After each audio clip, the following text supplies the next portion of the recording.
कोई सत्संग आज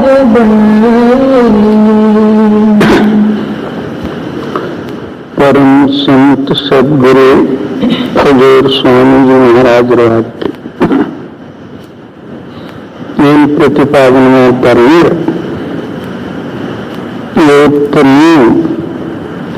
ಸತ್ಸಂಗ ಒಳ್ಳೆ ಚೆನ್ನಾಗಿ ವಿಚಾರದಿಂದ ತಿಳಿದು ಅದು ಗ್ರಹಣ ಮಾಡಿ ಅದರಂತೆ ನಡೀತಕ್ಕಂಥ ಪ್ರಯತ್ನ ಪಡೆಯಿರಿ. ಇವತ್ತಿನ ದಿವಸ ಅಂದ್ರೆ ಮನುಷ್ಯರಿಗೆ ಸಮಯ. ಇಂಥ ಸಮಯದಲ್ಲಿ ಮಾತ್ರ ಭಕ್ತಿ, ಪರಮಾತ್ಮ, ವಿಚಾರ, ಜ್ಞಾನ ವಗೇರೆ ತಿಳಿತಕ್ಕಂಥದ್ದು ನಮ್ಮ ಅಂತರದಲ್ಲಿ ದಿವ್ಯವಾದಂಥ ಶಕ್ತಿ ಅಥವಾ ಬುದ್ಧಿ ಮತ್ತು ಸಾಯಿಸಬಲ್ಲ. ಈಗ ತಿಳಿದೇ ಹೋದರೆ ಮುಂದೆ ನಿಮಗೆ ಪಶು ಪಕ್ಷಾದಿಗಳ ಏನು ಇಲ್ಲಿ ನಮಗೆ ಜ್ಞಾನ ಇರುವುದಿಲ್ಲ ಅಥವಾ ಅದು ಜಡಭರಿತ. ಅದರಲ್ಲಿ ಆಹಾರ, ಮೈಥುನ, ಭಯ, ನಿದ್ರಾ, ಊಟ ಮಾಡುವುದು, ಭೋಗಿಸುವುದು, ನಿದ್ರೆ ಮಾಡುವುದು ಮತ್ತು ಯಾವತ್ತೂ ಭಯ, ಈ 4 ಗುಣಗಳೇನು ಬಂದರೆ ಎಲ್ಲ ಯೋನಿಗಳಲ್ಲಿಯೂ ಪ್ರಧಾನದ. ಕೇವಲ ಮನುಷ್ಯರಲ್ಲಿ ಮಾತ್ರ ನಾನು ಯಾರು, ಯಾಕೆ ಪುಣ್ಯ ಶರೀರಧಾರಿಯಾಗಿ ಪ್ರಪಂಚದಲ್ಲಿ ಬರ್ತೀನಿ ಮತ್ತು ಈ ಪ್ರಪಂಚ ರೂಪಿಯಾದಂತಹ ಬಂಧನ ಅಥವಾ 84 ಲಕ್ಷ ರೂಪಿಯಾದಂತಹ ಏನು ಭ್ರಮಣ ಹೇಗೆ ತಪ್ಪಿತ್ತು ಅನ್ನತಕ್ಕಂತಹ ವಿಚಾರ ಮಾಡೋದು ಕೇವಲ ಒಂದು ಮನುಷ್ಯ ಶರೀರದಲ್ಲೇ. ಅದಕ್ಕೆ ಅಂತಾರೆ ಇವೆಲ್ಲನೂ ತಿಳಿದು ಸತ್ಸಂಗ ಮಾಡುವುದು. ಬರೀ ಸತ್ಸಂಗ ಹೋಗಿ ಬಂದೇವು ಅಂದ್ರೆ ಅದರ ಹೆಸರು ಸತ್ಸಂಗ ಅಲ್ಲ. ನೀವು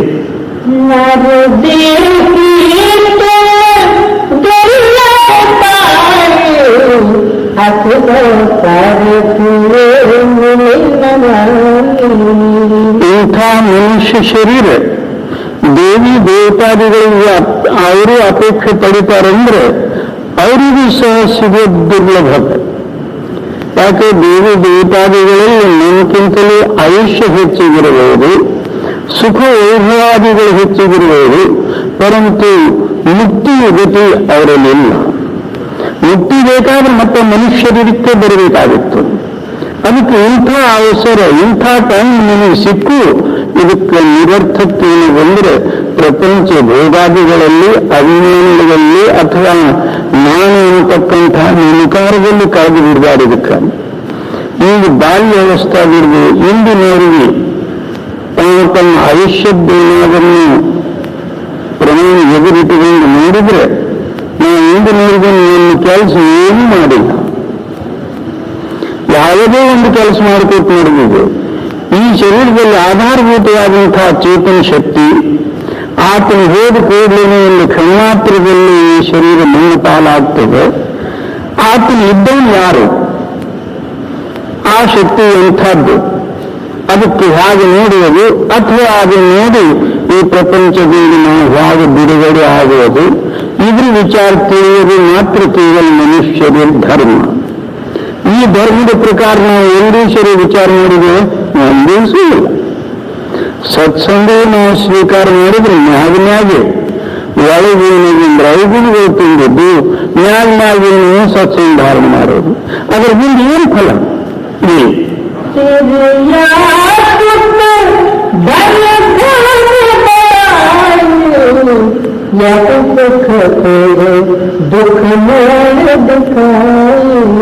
ಸ್ತ್ರೀ, ಪುತ್ರ, ಧನ ಮತ್ತು ಧಾನ್ಯಾದಿಗಳು ಅಂದ್ರೇನು ಸ್ಥಾವರಿ ಇಸ್ಟೇಟ್ ಆದಿಗಳು ಇವೇನು ಅಂದ್ರೆ ಈಗ ನಮಗೆ ಸುಖಕರವಾಗಿ ತೋರ್ತಾವೋ ಇವೇ ದುಃಖದ ಮೂಲ. ಇದರಲ್ಲಿ ನಮ್ಮ ಆಯುಷ್ಯ ಕಳ್ಕೊಂಡು ಹೋಗ್ತು. ಇಂಥದ್ದೇನಿದೆ ಅಮೂಲ್ಯವಾದಂಥ ಆಯುಷ್ಯ ನಾವು ಅದರಲ್ಲಿ ನಾಶನ ಪದಾರ್ಥದಲ್ಲಿ ಕೂರಿಸಿ ನಾವು ಕಳ್ಕೊಂಡು ಹೋಗ್ತೇವೆ. ಯಾಕೆ ಈಗ ಹೊರಗಿನ ಸಾಮಗ್ರಿ ಶಾಶ್ವತ ಅಲ್ಲ. ನಾವು ಹುಟ್ಟೋದಕ್ಕಿಂತಲೂ ಮೊದಲಾದ್ರೂ ಇದ್ದು ಹುಟ್ಟಿದ ನಂತರ ಸತ್ವಾದ್ರೂ ಇರ್ತಾವೆ, ನಾವು ಮಾತ್ರ ಹೋಗ್ಬಿಡ್ತೇವೆ. ಅಂದ್ರೆ ಈ ಶರೀರವೇ ಶಾಶ್ವತ ಇಲ್ಲ ಅಂದ್ರೆ ಶರೀರಕ್ಕೆ ಸಂಬಂಧವಾದಂತಹ ಪ್ರಪಂಚಕ್ಕೆ ಭೋಗಗಳಲ್ಲಿ ಶಾಶ್ವತ ಆಗಬಹುದು. ಅದರಲ್ಲಿ ಸುಖ ಕಿಂಚಿತ್ ಮಾತ್ರ ಇಲ್ಲ. ನಾವು ಸುಖದ ಕಲ್ಪನೆ ಮಾಡ್ತೇವೆ ಹೊರತಾಗಿ ಸುಖ ಅದರಲ್ಲಿಲ್ಲ. ಹೇಗೆ ಒಂದು ನಾವು ಒಣಗಿದ್ದು ಎಲೆಯಾಗಲಿ ಅಥವಾ ಎಣಿಕೆ ತಗೊಂಡು ಹೋಗ್ತಿತ್ತು, ಬಾಯಲ್ಲಿ ಹಿಡಿದು ಅದಕ್ಕೆ ನೆಲೆಯೋದ್ರಾಗ ಏನಾಯ್ತಂದ್ರೆ ಆ ಎಣಿಕೆ ಚೂಪಾಗಿತ್ತು. ಆ ಚೂಪಿದ್ದಂಥದ್ದು ಅದರ ಬಾಯಿಗೆ ನೆಟ್ಟು ಅದರ ಬಾಯಿಯಿಂದ ರಕ್ತ ಬರೆಯೋದು ಅದೇ ತಾನೇ ಕುಡಿದು ಎಣಿಕೆಯಲ್ಲಿ ರುಚಿಯದಂತ ತಿಳಿದು ಆ ಎಣಿಕೆಗೆ ಹಿಡ್ಕೊಂಡು ಹೋಗ್ಬೇಕು. ಅದರಂತೆ ವಿಷಯ ಭೋಗಾದಿಗಳ ಸುಖ ಏನು ಬಂದ್ರೆ ಯಾರೂ ಕುಡಿಯೋದಿಲ್ಲ. ಏನು ಅಂತರದಲ್ಲಿ ಅದು ಬುದ್ಧಿ ಏನದಂದ್ರೆ ಅಂತರ್ಮುಖವಾಗಿ ವಿಷಯ ಭೋಗದಲ್ಲಿ ತಲ್ಲೀನಾಗುವುದರಿಂದ ಇದರಲ್ಲಿ ಸುಖ ಅಂತ ಹೇಳಿ ಹೊರಗಿನ ಪದಾರ್ಥದಲ್ಲಿ ಸುಖ ಭಾವಿಸಿ ನಾವು ಸ್ತ್ರೀ ಪುತ್ರಾದಿಗಳೆಲ್ಲ ಕಟ್ಟಿಕೊಂಡು ಎಕ್ಕಲಾಡಿ ಒಂದು ಸತ್ತು ಹೋಗೋದ. ಆ ಸ್ತ್ರೀನೂ ನಿಮಗೆ ಸುಖ ಕೊಡೋದಿಲ್ಲ, ಪುತ್ರಗಳೂ ಇಲ್ಲ. ನೀನು ಮಾತ್ರ ಏನದಂದ್ರೆ ಅದರಲ್ಲಿ ಒಳಪಡೆಯೋದ್ರಿಂದ ಅದು ಸುಖಕರವಾಗಿ ನಿಮಗೆ ತೋರಿ ಒಂದು ದಿವಸ ದುಃಖಕ್ಕೆ ಕಾರಣ ಆಗ್ತದೆ. ಅದಕ್ಕೆ ನೀವು ಚೆನ್ನಾಗಿ ವಿಚಾರ ಮಾಡು.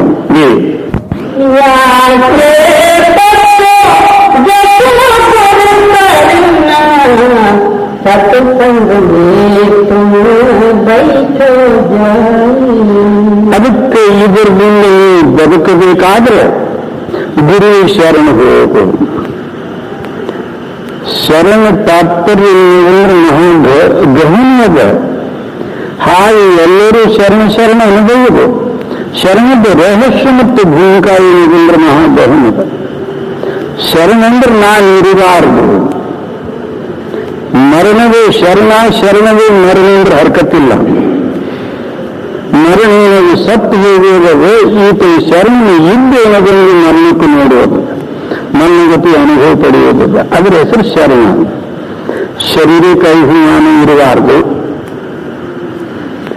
ಮತ್ತು ಹಣದ್ದು ಲೆಕ್ಕ ಖರ್ಚ ಜನ ಖರ್ಚ ಮಾಡೋದು ಇರಬಾರದು. ಮನಸ್ಸಿನ ಸಂಕಲ್ಪ ವಿಕಲ್ಪಾದಿಗಳು ಪ್ರಪಂಚದಲ್ಲಿ ಓಡಾಡಲಾರದು.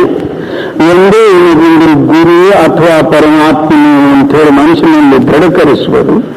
ಈ ಮೂರು ಏನದೊಂದು ಒಕ್ಕಟ್ಟು ಮಾಡಿ ಗುರು ಶರಣವನ್ನು ಆ ವೇಳೆಯಲ್ಲಿ ಮುಂದೆ ನೀವು ಹೋಗೋದಕ್ಕೆ ಬರ್ತದೆ. ಇಂದಿದ್ರು ಇಲ್ಲ. ಶರಣಂದ್ರೆ ಸಾಮಾನ್ಯ ಮಾತ್ರ. ಶರಣ ಮರಣವೇ ಇಲ್ಲ. ಆ ಶರಣ ಆಗೋದಕ್ಕಾಗಿ ಇದೆಲ್ಲ ಭಜನೆ ಅಭ್ಯಾಸ ತತ್ಕಾಲವೇ ಇದು ಕೇಳೋದಿಲ್ಲ. ಶರಣಗತಿಯಲ್ಲಿ ಬರೋದಿಲ್ಲ ಅಂತ ಹೇಳಿ ಅಭ್ಯಾಸ ಸಾಧನೆ ದಿನಾಲು ಕ್ರಮೇಣ ಮಾಡ್ಕೋತ ಹೋಗೋದ್ರಿಂದ ಆ ಶರಣಗತಿ ಅಂತಿಮ ಗತಿ ಪ್ರಾಪ್ತ ಆಗ್ತದೆ ಅಂತ ಹೇಳಿ ಮಹನೀಯರು ಇದನ್ನು ಸಾಧನೆ ಇರ್ತಾರೆ.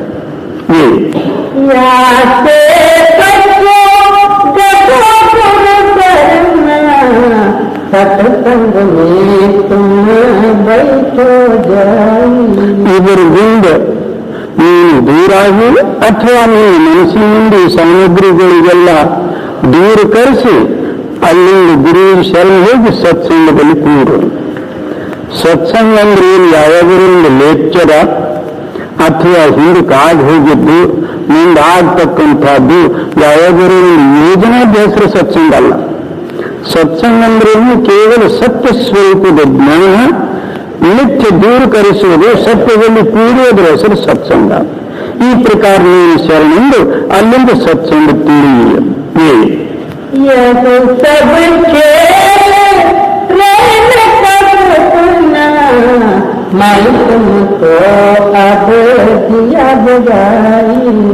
ಇದು ಕಾಣಿಸ್ತಕ್ಕಂಥದ್ದೆಲ್ಲ ಏನಿದೆ ಅಂದ್ರೆ ಈ ಸ್ವಲ್ಪ ನಿಮ್ಮಿಂದ ಅಂತರದಲ್ಲಿ ಚಿತ್ತಕ್ಕೆ ಸ್ಥಿರ ಮಾಡಿ ಇದ್ರ ವಿಚಾರ ಮಾಡಿ.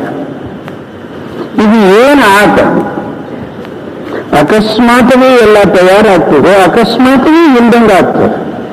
ಅಕಸ್ಮಾತವೇ ಒಂದು ದೊಡ್ಡವನಾಗ್ತೀವಿ, ಅಕಸ್ಮಾತವೇ ಒಂದು ಚಿಕ್ಕವನಾಗ್ತೀವಿ. ಅಕಸ್ಮಾತವೇ ನೀವು ಎಲ್ಲರಿಗಿಂತಲೂ ಶ್ರೇಷ್ಠವಾಗಿ ನೋಡ್ಬಿಡ್ತೀವಿ, ಎಲ್ಲರಿಗಿಂತಲೂ ಕೆಳಗಾಗಿಯೂ ನಡೆಯುತ್ತ. ಅಕಸ್ಮಾತವೇ ಹಸು ಆಗ್ತದೆ, ಅಕಸ್ಮಾತವೇ ಊಟ ಆಗಿದೆ ಆಗಿ ತಪ್ಪಾಗ್ತದೆ. ಇದು ಏನು? ಇದಕ್ಕೆ ನೀವು ಚೆನ್ನಾಗಿ ತಿಳಿಯಿ. ಇದು ಎಷ್ಟು ಎಲ್ಲ ಅಕಸ್ಮಾತವೇ ಅದು. ನೀವು ದಿನಾಲೂ ಅದೇ ಕಾರ್ಯದಲ್ಲಿ ಇರುವುದರಿಂದ ಕಾಲಾಂತರದಿಂದ ಬಂದಿದ್ದು ಮುಂದೆ ಕಾಲಾಂತರ ಆದಿಗಳು ಇರುವುದು ಅಂತೇಳಿ ಮನುಷ್ಯನ ಕಲ್ಪನೆ ಮಾಡಿಕೊಳ್ಳೋದ್ರಿಂದ ನಿಮಗೆ ಅದು ಹಾಗೆ ಕಾಣಿಸ್ತದೆ. ನಿಜವಾಗಿ ನೋಡಿದ್ರೆ ಇದು ಅಕಸ್ಮಾತ್. ನೀವು ಇದ್ದಿದ್ದು ದಿವಸ ಇವತ್ತಿಂದ ನಾಳಿಗಿರೋದಿಲ್ಲ, ನಾಳಿಗಿರೋದಿಲ್ಲ. ಪ್ರತಿನಿತ್ಯ ಹುಟ್ಟಿದ ಆರಂಭದವರೆಗೂ ಇಂದಿನವರೆಗೂ ಅದು ಬದಲಾವಣೆ ಅದ. ಒಂದು ದಿವಸದಂತೆ ಒಂದು ದಿವಸವೂ ಇಲ್ಲ. ಮತ್ತು ಸ್ವರಾದಿಗಳು ಬೇರೆದರಂತೆ ಇಲ್ಲ. ನಿಮ್ಮ ಕ್ರಿಯಾ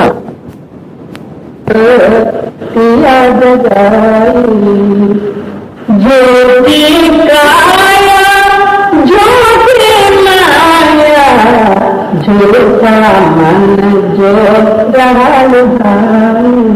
ಈ ಮೂರು ಸುಳ್ಳು ಗಂಟದ. ಮೊದಲನೇ ನಮ್ಮ ಶರೀರ ಸುಳ್ಳು, ಮತ್ತು ಶರೀರಕ್ಕೆ ಸಂಬಂಧವಾದಂತಹ ಮಾಯಾ ಸುಳ್ಳ. ಆ ಮಾಯಾ ಮತ್ತು ಮನಸ್ಸಿಗೆ ಒಳಪಟ್ಟಂತಹದ್ದು ಮನಸ್ಸು ಸುಳ್ಳು. ಈ ಮೂರು ಸುಳ್ಳು ಕೂಡಿ ನಮಗೆಲ್ಲ ನಮ್ಮ ಆಯುಷ್ಯವೇ ಎತ್ತಲಾಗೆ ಎಳ್ಕೊಂಡು ನೋಡ್ತಾವೆ. ಶರೀರದಲ್ಲಿ ನಿಜವಾದ ಬದುಕಿದೆ. ಮೊದಲು ಬಾಲ್ಯ ಅವಸ್ಥೆ ಇತ್ತು, ಅಲ್ಲಿಂದ ಕಿಶೋರ ಅವಸ್ಥೆ ಬಂತು. ಆಗಿನ ಸಮಯದಲ್ಲಿ ಎಷ್ಟು ಹಾರಾಟ ಓಡಾಟ ಏನೇನು ಆಟ ಅಂತ ಇಂಥವಿತ್ತು. ತದನಂತರ ಯೌವನಾವಸ್ಥೆ ಬಂತು. ಸ್ತ್ರೀಯಾದಿ ಭೋಗಿಗಳಲ್ಲಿ ಆಸಕ್ತಿ ಹೊಂದಿ ಅಲ್ಲೇನೇನೋ ಆಗಿ ನಿಂತಿತು. ಅಲ್ಲಿಂದ ಗದ್ದಾಟ ಕಾಲ ಬಂತು. ಶರೀರ ಶಿಥಿಲಾಯಿತು, ಇಂದ್ರಿಯಗಳು ಕೆಲಸ ಮಾಡಲಾರ್ದಂಗಾಯ್ತು. ಒಂದು ದಿವಸ ಬಂದ್ರೆ ಬಿದ್ದು ಹೋಗ್ಬಿಡ್ತು. ಏನದು? ಇದು ಏನಿಲ್ಲ, ಸುಮ್ಮನೆ ಬರೀಲಿ ಶರೀರ ಸುಳ್ಳ. ಮತ್ತೆ ಮಾಯಾ ಹೊರಗೆ ತೋರ್ತಕ್ಕಂಥದ್ದು ಮಾಯಾ ನಿಜಂತೆ ಅದನ್ನು ಸುಳ್ಳ. ಅದಕ್ಕೆ ನಿಧಾನವಾದಂತೆ ಅದರಲ್ಲಿ ಕೂಡಿದ್ದು ಆಸಕ್ತಿ ಹೊಂದಿದ್ದು ಮನಸ್ಸರು ನಿಜಂತೆ ಅದನ್ನು ಸುಳ್ಳು. ಈ ಮೂರು ಸುಳ್ಳು ಕೂಡಿ ಆತ್ಮನಿಗೆ ನಿತ್ಯದ ಹಾಕಿಬಿಟ್ಟ. ಆ ಸ್ವರೂಪವೇ ಜ್ಞಾನವೇ ನಂತರದಲ್ಲಿ ಬರೆಯೋದಿಲ್ಲ. ಹೇಳಿ.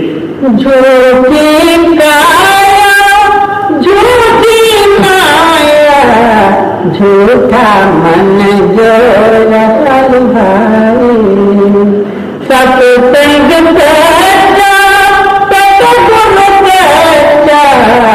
नाम सच्चाई क्या कहूँगा. ಈ ಮೂರು ಸುಳ್ಳಾದದ್ದು, ಈ ಸತ್ಯವಾದದ್ದು ಯಾವುದು? ಸತ್ಸಂಗ ಸತ್ಯ. ಒಂದು ಸತ್ಸಂಗ ಸತ್ಯವಾದದ್ದು, ಅದರ ಹೆಸರೇ ಸತ್ಸಂಗ. ಈಗ ನಾವು ನಿತ್ಯದ ಸಂಘದಲ್ಲಿ ಕೂಡಿ ನಾಶ ಆಗಿ ಹೋಗೋದು ಈಗ ನನಗೆ ಕಂಡು ಬರೋದಿಲ್ಲ. ಯಾಕೆ ಮರಿನ ಮಧ್ಯದಲ್ಲಿದ್ದೆ. ಮುಂದೆ ನನಗೆ ಏನೇನು ಭೋಗಿಸಬೇಕಾಗ್ತದೆ ಅನ್ನೋದು ಅದಕ್ಕೆ ಜ್ಞಾಪಕವೇ ಇಲ್ಲ. ಅದಕ್ಕೆ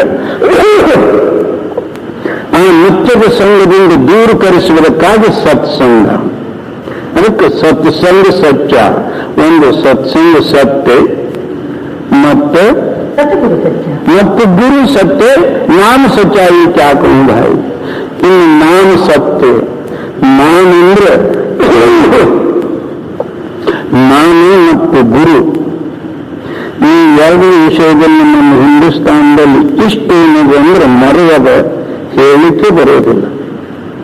ಸ್ವಲ್ಪ ಅದನ್ನು ಅತ್ಲಾಗಿತ್ಲಾಗ 4 ಗ್ರಂಥಗಳು ಓದಿ ಹೇಳಲಿಕ್ಕೆ ಬಂದು ಕೂಡಲೇ ನೀನಾರಂದ್ರೆ ನಾನು ದೊಡ್ಡ ಸ್ವಾಮಿ ಮತ್ತು ಉಪದೇಶ ಕೊಡ್ತೀವಿ ಬೇಕಾದ್ರೆ ಸುತ್ತು. ಅಲ್ಲಿ ಗುರುವಿಂದ ಏನು ಪ್ರಮಾಣ ಅದು ಮಾತ್ರ ಗೊತ್ತಿಲ್ಲ. ಗುರು ಅಂದ್ರೆ ಏನು? ಗುರು ಅಂದ್ರೆ ನಾವು 4 ಪುಸ್ತಕಗಳು ಕಲಿತು ಕಥಾ ಶ್ರವಣ ಮತ್ತೇನಾದರೂ ವೇದಾಂತ ಅಥವಾ ಯಾವುದಾದರೂ ಒಂದು ವ್ಯಾಖ್ಯಾನ ಉಪನ್ಯಾಸ ಕೊಡುವುದರ ಹೆಸರು ಗುರು ಅಂತ. ಅದು ಗುರು ಅಲ್ಲ, ಏನೋ ಒಂದು. ಗುರು ಅಂದ್ರೆ ಏನು? ನನ್ನ ಅಂತರದಲ್ಲಿರ್ತಕ್ಕಂಥ ಅಧ್ಯಯನ ಕತ್ತಲೆ ದೂರೀಕರಿಸಿ ನಮ್ಮ ಹೃದಯ ಪ್ರಕಾಶಿತ ಮಾಡಿ ಪ್ರಪಂಚದಿಂದ ಬಿಡುಗಡೆ ಮಾಡಿ ಆ ಪರಮಾತ್ಮೆಯಲ್ಲಿ ಕೂಡಿಸ್ತಕ್ಕಂಥ ಶಕ್ತಿ ಮತ್ತು ಯುಕ್ತಿ ಹೆಸರು ಗುರು. ಇಂಥ ಗುರು ಜಗತ್ತಿನಲ್ಲಿ ಹುಡುಕೋದಕ್ಕಾದ್ರೆ ಎಷ್ಟು ಮಂದಿ ಸಿಗ್ತಾರೆ? ಒಬ್ಬಿಬ್ಬರನ್ನ ಅದಾರು ಇಲ್ಲ ಅಂತ. ಹಾಗೆ ಗುರುವೇ ಬೇಕಾದಷ್ಟು 4 ವೇದ ಪಠಣ ಮಾಡಬಹುದು, 108 ಉಪನಿಷದಾದಿಗಳು ಹೇಳಬಹುದು, 6 ಶಾಸ್ತ್ರಗಳು, 18 ಪುರಾಣಗಳು ಬೇಕಾದಷ್ಟು ಕಂಠಪಾಠ ಮಾಡಿ ಒಂದೊಂದೇನು ಬಂದ್ರೆ ವಾಕ್ಯಕ್ಕೆ ಯಾವಾದರೂ ಪುರಾಣ ಉಳಿಸಬಹುದು. ಅದು ಮಾಡಬಹುದು. ಪರಂತು ಅಂತರದಲ್ಲಿ ಪ್ರಕಾಶ ಮಾಡತಕ್ಕಂಥ ಶಕ್ತಿ ಅದು ಇರದೆ ಹೋದ್ರೆ ಗುರು ಏನು? ಅದಕ್ಕೇನಂತಾರೆ ಅವರು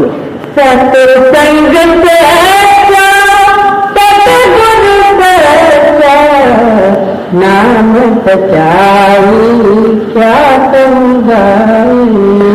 ಅವರು ಹೇಳ್ತಕ್ಕಂಥ ಸತ್ಯದ ವಾಕ್ಯವೇ ಸತ್ಸಂಗ ಮತ್ತು ಗುರು ಸತ್ಯ ಮತ್ತು ನಾಮ ಸಚಾಯಿ ಕ್ಯಾ ಭಾಯಿ. ಇನ್ನು ನಾಮ ಅಂದ್ರೆ ಏನು? ಯಾರು ಪಂಚಾಕ್ಷರಿ, ಯಾರು ಷಡಾಕ್ಷರಿ, ಯಾರು ದ್ವಾದಶಾಕ್ಷರಿ, ಯಾರು ಷೋಡಶಾಕ್ಷರಿ, ಎಷ್ಟೋ ಮಂತ್ರಾದಿಗಳ ಹೆಸರು ನಾಮ ಅಂತಾರೆ. ಪರಮಾತ್ಮ ಒಬ್ಬಾಗ ಕೋಟ್ಯಾದಿ ನಾಮಗಳು ಯಾಕೆ ಬೇಕು? ಒಬ್ಬ ಮನುಷ್ಯನಿಗೆ 1,000 ನಾಮ ಇದ್ರೆ ಅವನಿಗೇನುಂಬೋದು? ಒಂದಿನ ಕೆಲಸ ಆಗೋದ ಆಗತ್ತೆ. ಇಲ್ಲೊಂದು ಹೆಸರು ಹೇಳುದು, ಮನೆಗೊಂದು ಹೆಸರು ಹೇಳುದು, ಅಲ್ಲೊಂದು ಹೆಸರು ಹೇಳುದು, ಆ ಪೊಲೀಸ್ ಸ್ಟೇಷನ್ದಲ್ಲಿ ಒಂದು ಹೆಸರು ಹೇಳುದ, ರೇಡಿಯೋದಲ್ಲಿ ಒಂದು ಹೆಸರು ಹೇಳುದ, ಮತ್ತು ಅವನಿಗೆ ಬಿಡದೇ ಬಿಡ್ತಾರೆ. ಪರಮಾತ್ಮ ಒಬ್ಬಗ ಅವನು ನಾಮ 28 ಯಾಕೆ ಬೇಕು? ಒಬ್ಬನೇ ಪರಮಾತ್ಮ ಅಂದ್ರೆ ಒಂದೇ ನಾಮ. ಅದು ಆ ನಾಮದಲ್ಲಿ ಅಕ್ಷರಿಲ್ಲ, ಅದು ಓಂಕಾರ ಅಲ್ಲ, ಅದು ಸೋಹಮಿ ಅಲ್ಲ, ಅಕಾರ ಉಕಾರ ನಿಕಾರ ಮಾತ್ರೆಗಳಿಲ್ಲ. ತನ್ನಷ್ಟಕ್ಕೆ ತಾನು ಸ್ವಯಂಭೂ ಧ್ವನಿ ಏನಿದೆ ಅದರ ಹೆಸರು ನಾಮ. ಆ ನಾಮದಲ್ಲಿ ಒಂದು ಅಕ್ಷರ ಇಲ್ಲ, ಮಾತ್ರೆ ಇಲ್ಲ. ಅದು ಎಲ್ಲಿ ಸಿಗ್ತದೆ ಅಂದ್ರೆ 10 ಬಾಗಿಲು ಬಂದ್ ಮಾಡಿ ಮೇಲೆ ಹೋಗ್ತಕ್ಕಂಥ ಮಾರ್ಗದಲ್ಲಿ ಚಿತ್ತ ನಿಲ್ಲಿಸಿ ಮೇಲಿಂದ ಬರತಕ್ಕಂಥ ಧ್ವನಿ ಮತ್ತು ಆಕಾಶವಾಣಿಯಲ್ಲಿ ಚಿತ್ತ ಕೂರಿಸಿದ್ದಾದ್ರೆ ಆವಾಗ ನಮ್ಮ ಅಂತರದಲ್ಲಿ ನಾಮ ಪ್ರಗಟ ಆಗ್ತದೆ. ಅದರ ಹೆಸರು ನಾಮ. ಅದು ಒಂದು ಸತ್ಯ. ಆ ನಾಮ ಈಗ ಮತ್ತು ಯುಗಾದಿಗಳು ನಿರ್ಮಾಣ ಆಗೋದಕ್ಕಿಂತಲೂ ಮೊದಲು, ಅದಕ್ಕಿಂತಲೂ ಮೊದಲಾದರೂ ಒಂದೇ ರೂಪದಿಂದಿದ್ದು, ಈಗಾದರೂ ಅದೇ ಇದ್ದದ್ದು, ಮುಂದಾದರೂ ಅದೇ ಇರ್ತಕ್ಕಂಥದ್ದು. ಸತ್ಸಂಗ ಸಚ್ಚ, ಸತ್ಗುರು ಸಚ್ಚ, ನಾಮ ಸಚ್ಚ ಕ್ಯಾಕೊಂಡಾಯಿ. ಅಂಥ ಸತ್ಯದ ನಿರ್ಣಯ ಹೆಸರೇನು ಅಂದ್ರೆ ಸತ್ಸಂಗ. ಮತ್ತು ಅದು ಯಾರು ಹೇಳ್ತಾರೆ ಅಂದ್ರೆ ಅವರೇ ಗುರುಗಳು. ಅದು ಸತ್ಯ ಮತ್ತು ನಾಮ ಸತ್ಯ. ಇನ್ನು ಶರೀರ ಸುಳ್ಳ, ಮಾಯ ಸುಳ್ಳ, ಮನಸ್ಸು ಸುಳ್ಳ. ಇಲ್ಲಿ ಸತ್ಸಂಗ ಸತ್ಯ, ಗುರು ಸತ್ಯ ಮತ್ತು ನಾಮ ಸತ್ಯ.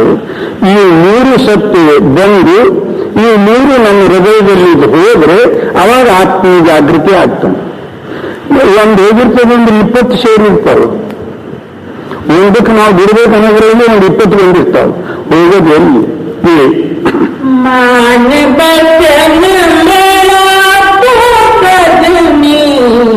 ಜನ್ಮ ಮರಣ ತೇರಾ छुट जाए.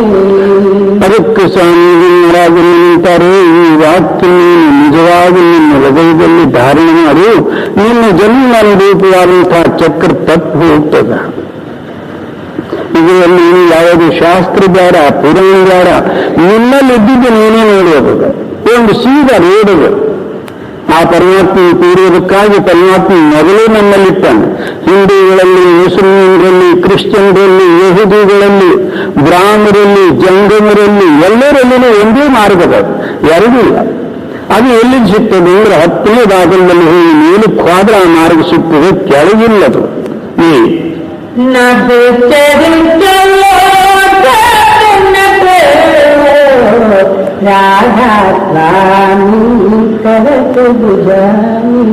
ಅದಕ್ಕೆ ಯಥ ಬ್ರಹ್ಮಾಂಡ ಪಥ ಪಿಂಡಾಂಡ. ಎಷ್ಟು ಬ್ರಹ್ಮಾಂಡದಲ್ಲಿ ಶಕ್ತಿ ಅದಾವೋ ಅಷ್ಟು ಪಿಂಡಾಂಡದಲ್ಲಿ ಅದಾವ. ಇದರಲ್ಲಿ ಸೂರ್ಯ, ಇದರಲ್ಲಿ ಚಂದ್ರ, ಇದರಲ್ಲಿ 33 ಕೋಟಿ ದೇವರ, ಇದರಲ್ಲಿ ಬ್ರಹ್ಮ ವಿಷ್ಣು ಈಶ್ವರಾದಿಗಳು, ಇದರಲ್ಲಿ ಆತ್ಮ, ಇದರಲ್ಲಿ ಪರಮಾತ್ಮ, ಈಶ್ವರ ಪರಮೇಶ್ವರ ಆತ್ಮ ಪರಮಾತ್ಮ, ಏನೇನು ಶಕ್ತಿಗಳದಾವ ಅದೆಲ್ಲ ಇದರಲ್ಲಿ. ಇದರಲ್ಲಿ ಒಂದು ಏನದಂದ್ರೆ ಶಕ್ತಿ ಹೊರಟು ಹೋಯ್ತು ಅಂದ್ರೆ ಒಂದೂ ಇಲ್ಲ. ನಾವು ಇಷ್ಟು ದೇವಿ ದೇವತಾದಿಗಳು ಮತ್ತು ಬ್ರಹ್ಮ ವಿಷ್ಣು ರುದ್ರಾದಿಗಳು ಇದೇ ಶರೀರದಲ್ಲಿ ಅಂತ ಹೇಳಿ ನಾವು ಕೇಳ್ತೇವೆ. ಒಂದೇ ಸರಿ ಒಬ್ಬ ಬ್ರಹ್ಮ ವಿಷ್ಣು ಸಿಕ್ಕನ ಒಳಗೆ, ಯಾಕೆ ನಾವು ಒಳಗೆ ಹೋಗಿಲ್ಲ. ಈಶ್ವರ ಪರಮಾತ್ಮ ಇದರಲ್ಲಿ ಅದಾನ ಅಂತ ಎಲ್ಲರೂ ಹೇಳ್ತಾರೆ, ನಾವಾದ್ರೂ ಅಂತೇವೆ. ಪರಮಾತ್ಮ ಅಲ್ಲಿ ಇಲ್ಲಿ ಎಲ್ಲಿ ಅವನು ನಮ್ಮಲ್ಲಿ ಅವನು ಎಂದು ನೀಡಿದೆ ನೀಡಿದ ಎಂದು ಸರಿ ಪರಮಾತ್ಮ ಜಯು ಸಹಿತ ಬಂದಿಲ್ಲ ನಮ್ಮಲ್ಲಿ ಇನ್ನು ಪರಮಾತ್ಮರಿದ್ದಿದೆ. ಆ ಪರಮಾತ್ಮ ಪರಮಶಕ್ತಿ ಚೇತನದ ಎಲ್ಲಕ್ಕೂ ಆಧಾರಭೂತವಾದಂತಹ ಶಕ್ತಿ ಇದೆ. ನೀನು ಆ ಪರಮಾತ್ಮನ ಸ್ಥಾನದಲ್ಲಿ ಮೇಲಕ್ಕೆ ಹೋದ್ರೆ ಅವಾಗ ಗೊತ್ತಾಗಿತ್ತು. ಕೆಳಗೆ ನಿಂತು ಪರಮಾತ್ಮ ನಮ್ಮಲ್ಲಿ ಅದ ಏನದನು? ಹೌದು.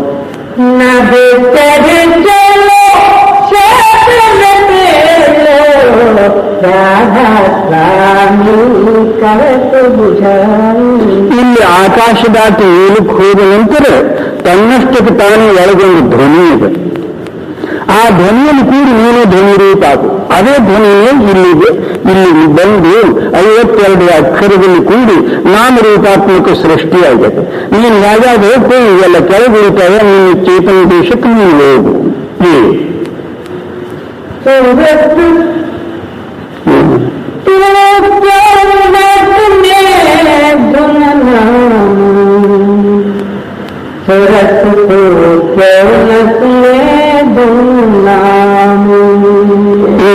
ಆತ್ಮನಿಗೆ ಅಥವಾ ಚೇತನ ಚಿತ್ತಕ್ಕೂ ಬೇರೆ ನೋಡ್ತಾರೆ. ಹೇ ಚಿತ್ತವೇ, ಈ ನಂತರದಲ್ಲಿ ಧ್ವನ್ಯಾತ್ಮಕ ಧ್ವನಿ ಅಥವಾ ಆಕಾಶವಾಣಿ ಅಥವಾ ನಾದ ಇರ್ತಿರ್ಲಿಕ್ಕಾಗಿ ನೀನು ಯಾಕೆ ಕೇಳುವಲ್ಲಿ?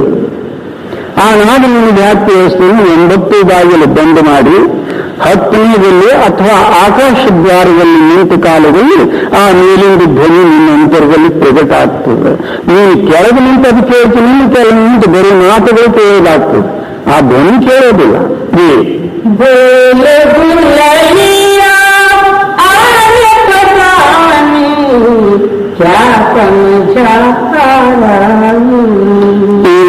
ಮರೆಯಿನಲ್ಲಿ ಮರೆಸ್ತಕ್ಕಂಥ ಸಾಮಗ್ರಿ. ನೀನು ಮೊದಲಿನದಿಂದ ನೀನು ಆತ್ಮನಿಂದ ದೂರಾಗಿ ನೀನು ಆತ್ಮನಿಗೆ ಮರ್ತಿದೆ. ಆ ಮರ್ತಿದ್ದಕ್ಕಾಗಿ ಮಾಯಾ ಮತ್ತು ನಿನಗೆ ಅಳಿತದ. ಅದು ಮತ್ತಿಷ್ಟು ಮರೆಸಿಬಿಡ್ತದ. ಬೆಲೆಯ ಆನಫಸಾನಿ. ನೀನು ಮರ್ತವನು ಮತ್ತೇನು ಬಂದರೆ ಮರುವಿನ ಸಾಮಗ್ರಿ ರೂಪವಾದಂತಹ ಚಕ್ರದಲ್ಲಿ ಬಿದ್ದ. ಮೊದಲೇ ಏನು ಮಾತ್ರ ಮರ್ತಾನೆ. ಮತ್ತು ತಿರುಗಿ ಮರುವಿನ ಶರೀರಿನಲ್ಲಿ ಅಥವಾ ಧಾರಾದಲ್ಲಿ ಹರ್ಕೊಂಡು ಮಾಡಿದ.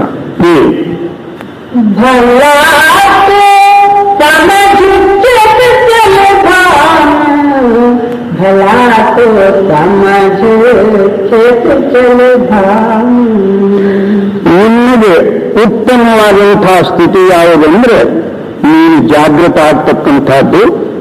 ನಿನ್ನ ದೇಶ ಯಾವುದು, ನೀನು ಬಂದು ಎಷ್ಟು ದಿವಸ ಆಯಿತು, ಮತ್ತು ಅದು ತಿಳುವಳಿಕೆ ಮಾಡ್ಕೊಂಡು ನಿನ್ನ ದೇಶಕ್ಕೆ ನೀನು ಹೋಗೋದು ನಿಂದು ಒಳ್ಳೆ ಕಾರ್ಯ ಅಥವಾ ನಿನ್ನ ಶರೀರ ಕರ್ತವ್ಯ.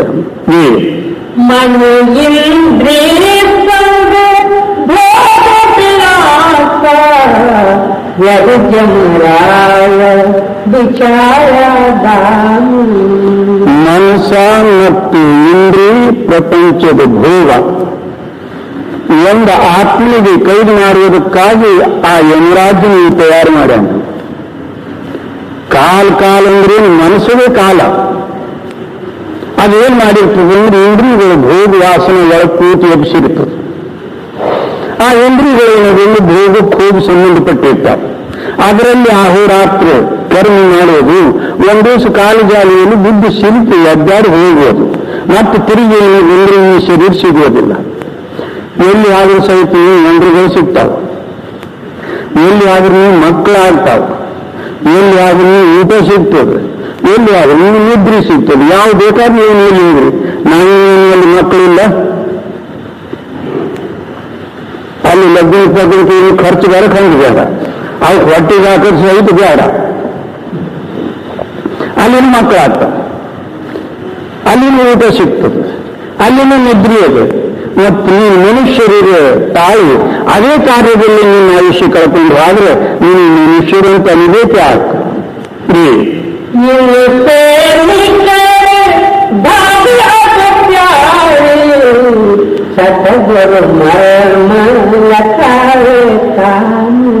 ಅದಕ್ಕೆ ಅಂತಾರೆ, ಈ ಇಂಥ ಗಲಾಟೆದಿಂದ ಅಥವಾ ಮಾಯಾರೂಪವಾದಂತಹ ವಿಷಯ ವಿಕಾರ ಸಾಮಗ್ರಿದಿಂದ ನೀನು ಓಡಿ ಹೋಗು.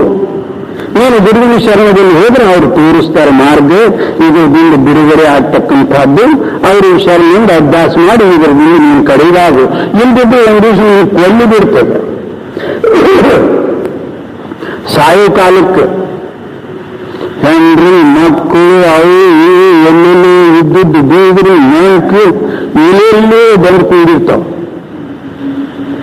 ಅವು ಅಳೋ ಕಾಲಕ್ಕೆ ಏನಂತಾವ, ನನಗೇನು ಹೇಳುವಾದಿ ನೀನು ಸುಳ್ಳಾರ್ಯ ಹೇಳಿ ಅರ್ಥ, ನನಗೇನು ಹೇಳ್ತೀನಿ ಅಂದ್ರೆ ತನಗಾಗಿ ಹತ್ರ ಹೊರತಾಗಿ ನಿನಗಾಗಿ ಮಾತ್ರ ಹೇಳೋರು ಒಬ್ಬರು ಇಲ್ಲ.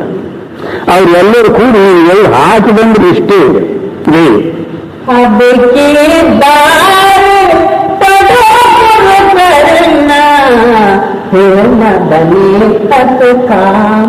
ಅದಕ್ಕೇನಂತ ಇಂಥ ಅಮೂಲ್ಯವಾದಂಥ ತಿಳುವಳಿಕೆ ಇಂಥ ನರಶರೀರ ನಿನಗೆ ಸಿಕ್ಕಿದ್ದು. ಈಗಿನ ಸಮಯ, ಈಗಿನ ಆಯುಷ್ಯ ನೀನು ಗುರುವಿನ ಶರಣದಲ್ಲಿ ಹಚ್ಚಿಬಿಡು. ಆ ವೇಳೆಯಲ್ಲಿ ನೀನು ಕೆಲಸ ಆಗ್ತದೆ. ಎಂದಿಗೂ 84 ಲಕ್ಷ ನೀನು ಹೋಗ್ಬೇಕಾಗ್ತದೆ.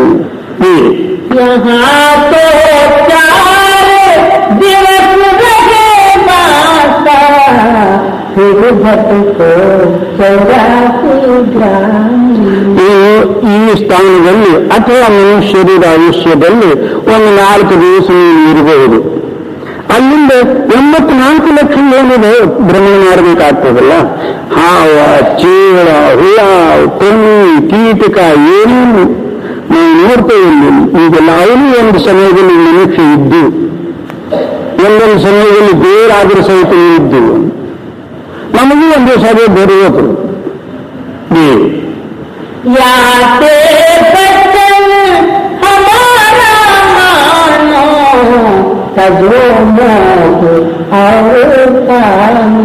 ಅದಕ್ಕೆ ಸ್ವಾಮೀಜಿ ಮಹಾರಾಜರು ಹೇಳ್ತಾರೆ, ನಾನು ಎದಕ್ಕರೂ ಹೇಳುವುದಿಲ್ಲ,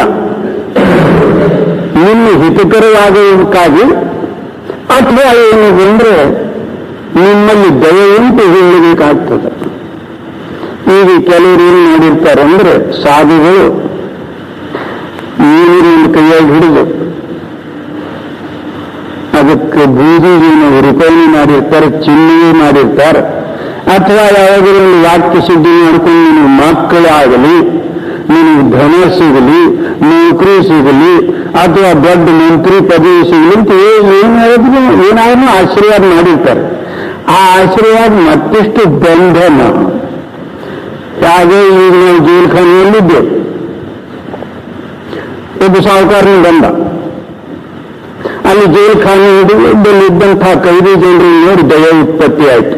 ಅವನೇನ್ ಮಾಡಿದ, ಲಡ್ಡು, ಪೇಡೆ ಮತ್ತೇನಾದ್ರು ಬಟ್ಟೆ ಬರಿ ಹೇಳ್ಕೊಂಡು ಅವ್ರಿಗೆ ಕೊಟ್ಟ. ಅವರು ಒಳ್ಳೆ ಹುಗ್ಗಿ ಸಂತೋಷ ಆದ್ರು. ಈತನ ಮಹಾ ದಾನಶೂರ ನೋಡಿದೆ, ಇಲ್ಲಿ ತಂದು ಕೊಟ್ಟ, ಎಂಥ ಸಾಹುಕಾರನ ಅಂತ ಹೇಳಿ ಅವ್ರು ಕೊಂಡಾಡಿದ್ರು. ಪರಂತು ಜೇಲ್ದಿಂದ ಏನು ಕಡಿದಾದ್ರೆ ಹಾಗೆ ಮತ್ತೆ ಜೇಲ್ದಲ್ಲಿ ಅಲ್ಲ, ಲಡ್ಡು ತಿಂದ್ರೂ ಅಲ್ಲೇ ಇರಬೇಕಾಯ್ತು. ಅದರಂತೆ ಈ ಸಂಸಾರ ರೂಪವಾದಂತಹದ್ದೊಂದು ಕೈದುಖಾನೆ. ಇದರಲ್ಲಿ ನಾವು ಹೆಂಡ್ರು, ಮಕ್ಕಳು ಅಥವಾ ಧನ ಸಂಪತ್ತಿ ಆಶೀರ್ವಾದ ಮಾಡಿ, ಅಥವಾ ನೀವು ದೊಡ್ಡಪ್ಪನಾಗು, ಮಂತ್ರಿ ಆಗು, ರಾಜನಾಗಂತ ಆಶೀರ್ವಾದ ಮಾಡಿದ್ರು ಮತ್ತೆ ಜೈಲ್ಖಾನೆಯಲ್ಲಿ ಲಡ್ಡು ಕೊಟ್ಟಂಗೆ. ಇದನ್ನು ಕಡೆಗಾಗೋದಲ್ಲ. ಅದಕ್ಕೆ ಎಷ್ಟೋ ಮತಾಂತರಗಳು ನಮ್ಮ ಹಿಂದೂಸ್ತಾನದಲ್ಲಿ ಅದಾವೆ. ಮತ್ತೆ ತಿರುಗಿ ಅದರಾಗೆ ಹಾಕೋದು. ಸ್ವಾಮೀಜಿ ಮಹಾರಾಜರು ನಿಂತಾರೆ, ನಿನ್ನಲ್ಲಿದ್ದಂತಹ ಆತ್ಮ ನೀನು ಪಡ್ಕೊಂಡು ಸುಖಿಯಾಗು, ಮತ್ತು ನನ್ನ ವಾಕ್ಯ ನೀನು ಕೇಳು, ಮತ್ತು ನಿನ್ನ ಹೃದಯದೊಳಗೊಂದು ಮೋಹ ಮತ್ತು ಕಾಮ ಈ ಎರಡು ಬಿಡು.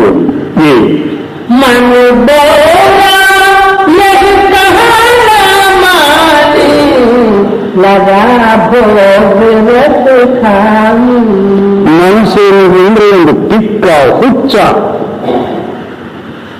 ಇದು ಹೇಳಿದ್ದು ಕೇಳೋದಿಲ್ಲ ಮತ್ತು ಆ ಕಾಮ ವಾಸನದಿಂದ ದೂರ ಆಗೋದಿಲ್ಲ.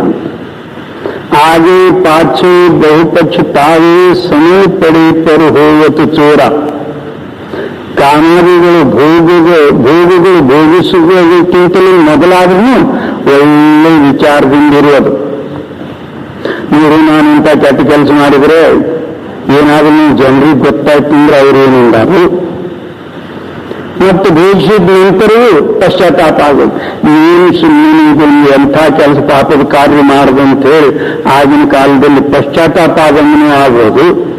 ಮಾತ್ರ ಸಮಯ ಎದುರು ಬಂತು ಭೋಗ ಅಂದ್ರೆ ಅಲ್ಲಿ ಮಾತ್ರ ತಪ್ಪದಿಲ್ಲ. ಅದೇ ವೇಳೆಯಲ್ಲಿ ವಿಚಾರ ಮಾಡುವುದಿಲ್ಲ.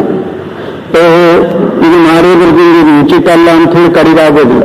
ಅದೇ ಪಾಚೆ ಬಹುಪಚಿತಾಯೇ, ಹಿಂದೂ ಪಶ್ಚಾತ್ತಾಪ ಮಾಡೋದು, ಮುಂದೂ ಪಶ್ಚಾತ್ತಾಪ ಮಾಡೋದು. ಸಮಯ ಬಂತಂದ್ರೆ ಮಾತ್ರ ಬಿಡುವುದಿಲ್ಲ. ಒಬ್ಬ ರಾಜನು ಒಂದು ವ್ಯಕ್ತಿಗೆ ದಿನಾಲು ಪ್ರಾಕ್ಟೀಸ್ ಮಾಡಿಸಿದ್ದ. ಏನು, ಯಾರಾದ್ರೂ ಸದೀಕರು, ವಜೀರು, ಉಮ್ರಾಯರು ಇಂಥವ್ರು ಬಂದ್ರೆ ಆ ಬೆಕ್ಕಿನ ತಲೆಯಾಗ ಒಂದು ದೀವಿಟ್ಟು ಬಿಡೋದು. ಆ ಬೆಕ್ಕು ಸುಮ್ಮನೆ ಅವ್ರು ಹೋಗೋ ತಲೆಯನ್ನು ತನ್ನ ತಲೆನಾಗ ದೀವಿ ಉರಿಸ್ಬೋದು, ಸುಮ್ಮನೆ ಇರುವುದು. ರಾಜ್ಯನ ಬಂದಂತಹದ್ದು ವಜೀರ, ಉಮ್ರಾಯ ಮತ್ತು ಮಂತ್ರಿ ಅಂಥವ್ರು ನೋಡಿದ್ರೆ, ನೀವು ಮನುಷ್ಯರಾಗಿ ನನ್ನ ಹುಕುಂ ಪಾಲನೆ ಮಾಡೋದಿಲ್ಲ, ಇದು ಜಡ ಪ್ರಾಣಿ ಬೆಕ್ಕು ನೋಡ್ರಿ ಯಾಕೆ ಕೂತಬಹುದು. ದಿನಾಲು ಅವರು ಜಿಯಾರಿಸಿಬಿಡುವುದು. ಒಂದು ದಿವಸ ಪ್ರಧಾನಿ ಏನ್ ಮಾಡ್ದ, ಹೋಗೋ ಕಾಲದಲ್ಲಿ ಒಂದು ಇಲಿ ತಗೊಂಡು ಕಿಸದ ಜೇಬದಾಗ ಹಾಕೊಂಡು ಹೋದ. ರಾಜ್ಯನ ಹೀಗೆ ಮಾತಾಡೋ ಕಾಲದಲ್ಲಿ ಜೇಬಲ್ಲಿ ಇಲಿ ಆ ಬೆಕ್ಕಿನ ಎದುರು ಬಿಟ್ಟು ಕೂಡಲೇ ಪಂತು ಎಲ್ಲ ಅಲ್ಲಿದಿಲ್ಲಿ ಜೀವ ಒಗೆದು ಇಲ್ಲಿ ಕಡೆಗೆ ಇತ್ತು. ಅದರಂತೆ ನಾವು ಒಂದು ಸ್ವಲ್ಪ ಯಾವಾಗಲೂ ಸದ್ವಿಚಾರ ಕೇಳುವ ಕಾಲದಲ್ಲಿ, ಮನಸ್ಸಿನಲ್ಲಿ ಸದ್ಭಾವನೆ ಇದ್ದ ಕಾಲದಲ್ಲಿ ನಾವು ಏನಾದರೂ ಮುಕ್ತಿ ಮಾತುಗಳು, ಪರಮಾರ್ಥ ಮಾತುಗಳು, ಗುರುವಿನ ಮಾತುಗಳು, ಮೋಕ್ಷದ ಮಾತುಗಳು ಏನಾದರೂ ಆಡಬಹುದು. ಮತ್ತು ಅಕಸ್ಮಾತ್ ಯಾವುದಾದ್ರೂ ನೀವು ಭೋಗ ಸಾಮಗ್ರಿ ಎದುರು ಬಂತು, ಅಕಸ್ಮಾತ್ ಏನೋ ಒಂದು ದ್ರವ್ಯ ಸಿಗೋದಿತ್ತು, ಅಲ್ಲಿ ಬ್ಲಾಕ್ ಮಾರ್ಕೆಟ್ ಮಾಡಲಾರು ಬಿಡೋದಿಲ್ಲ. ಇದು ಇಲ್ಲ ಮುಂದೆ ಬೇಕಾದಷ್ಟು ಮಾಡ್ತು. ಆ ಭೋಗ ಸಾಮಗ್ರಿ ಸಿಕ್ತಲ್ಲಿ ಆಗೋಯ್ತು. ಅದೆಷ್ಟು ಭೋಗಿಸಿ ಅಲ್ಲಿಂದ ಇದೊಂದು ಪಾಪ ಮಾಡ್ದಂಗಿತ್ತು, ಮಾಡಬಾರ್ದಿತ್ತು, ಸುಮ್ಮನೆ ಮಾಡ್ದಂಗಾಯ್ತು ಅಂತ ಹೇಳಿ ಪಶ್ಚಾತ್ತಾಪ ಆಗೋದು. ಅದು ಏನಾಯ್ತು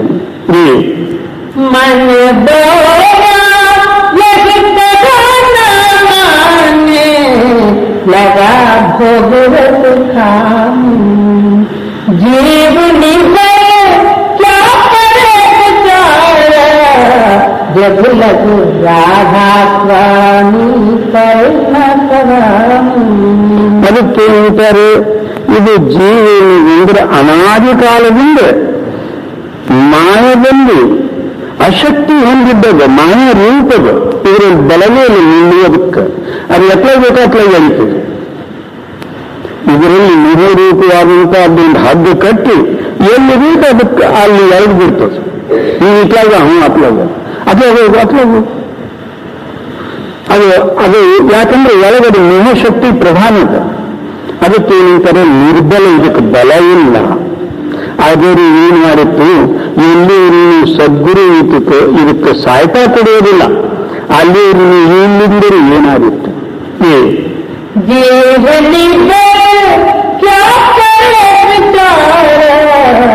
ಜಗು ರಾಧಾ ಸ್ವಾಮಿ ಕರೆಲ್ಲ